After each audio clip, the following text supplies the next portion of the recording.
വളരെ ഏതൊരു വിദ്യാർത്ഥികൾക്കും ഇന്നും ഒരു പാഠപുസ്തകം പോലെയാണ് ഡോക്ടർ മൻമോഹൻ സിംഗ്. അദ്ദേഹത്തിൻ്റെ 91-ലെ ബഡ്ജറ്റ് പ്രസംഗം ഒരുപക്ഷെ ഞാൻ ഏറ്റവും കൂടുതൽ വായിച്ചിട്ടുള്ള പ്രസംഗങ്ങളിലൊന്ന് അതാണ്.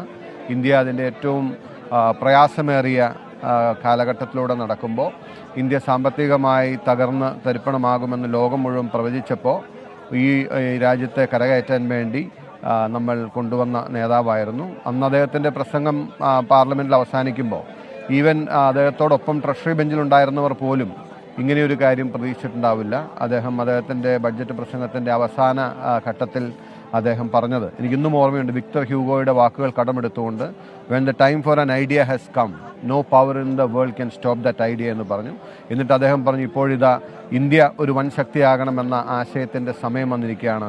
ലോകത്തിൽ ആർക്കും അതിനെ തടുക്കാൻ കഴിയില്ല. അതിനുശേഷം അദ്ദേഹം പറഞ്ഞു, let the world here it loud and clear, ലോകം ഉച്ചത്തിലും വ്യക്തമായും കേൾക്കട്ടെ, ഇന്ത്യ അതിൻ്റെ വാതായനങ്ങൾ തുറന്നിടുകയാണ് എന്ന് പറഞ്ഞ് പുതിയ എക്കണോമിക് പോളിസിയുടെ ഡീറ്റെയിലിംഗ് നടത്തിയതിന് ശേഷമാണ് അദ്ദേഹം അത് പറഞ്ഞത്. പക്ഷേ അതിന് പിന്നാലെ രാജ്യം മുഴുവൻ അദ്ദേഹത്തിൻ്റെ സാമ്പത്തിക നയങ്ങളെ അതിരൂക്ഷമായി വിമർശിക്കുകയും അറ്റാക്ക് ചെയ്യുകയും അല്ലെങ്കിൽ അതിനെ തെറ്റാണ് എന്ന്, അല്ലെങ്കിൽ അത് രാജ്യത്തെ തകർക്കുമെന്നും നശിപ്പിക്കുമെന്നും രാജ്യത്തിൻ്റെ പരമാധികാരം ഇല്ലാതാക്കുമെന്നും ഒക്കെയുള്ള വലിയ പ്രചരണങ്ങളും വിമർശനങ്ങളും ഒക്കെ ഉണ്ടായി. എന്നാൽ എനിക്ക് ഓർമ്മ ഒരു ചരിത്രത്തിൻ്റെ കാവ്യനീതി പോലെ അതിന് 30 ആണ്ടുകൾ ഏതാണ്ട് കഴിഞ്ഞ് അദ്ദേഹം വീണ്ടും രാജ്യത്തിൻ്റെ പ്രധാനമന്ത്രിയായി വരികയും ആ നയങ്ങളെ വീണ്ടും ശക്തമായി മുന്നോട്ട് കൊണ്ടുപോകുമ്പോഴാണ് ഇന്ത്യ അതിൻ്റെ ചരിത്രത്തിലെ ഏറ്റവും വലിയ സാമ്പത്തിക വളർച്ച കൈവരിക്കാൻ കഴിഞ്ഞത്. പലപ്പോഴും അദ്ദേഹത്തിൻ്റെ സാമ്പത്തിക വീക്ഷണത്തിൻ്റെ പ്രത്യേകത ഒരു വശം മാത്രമേ പലപ്പോഴും നമ്മൾ ചർച്ച ചെയ്തിട്ടുള്ളൂ.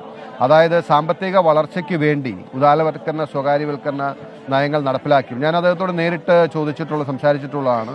അതേസമയം പൊളിറ്റിക്കൽ ലീഡർഷിപ്പ് അല്ലെങ്കിൽ ആരാണോ രാജ്യത്തെ നയിക്കുന്നത് അവർക്ക് മറുവശത്തെ ബാലൻസ് ചെയ്യാൻ കഴിയണമെന്നും അതിനു വേണ്ടിയിട്ടാണ് അദ്ദേഹം കർഷകരുടെ 72,000 കോടി രൂപയുടെ കാർഷിക കടം എഴുതിത്തള്ളിയത്.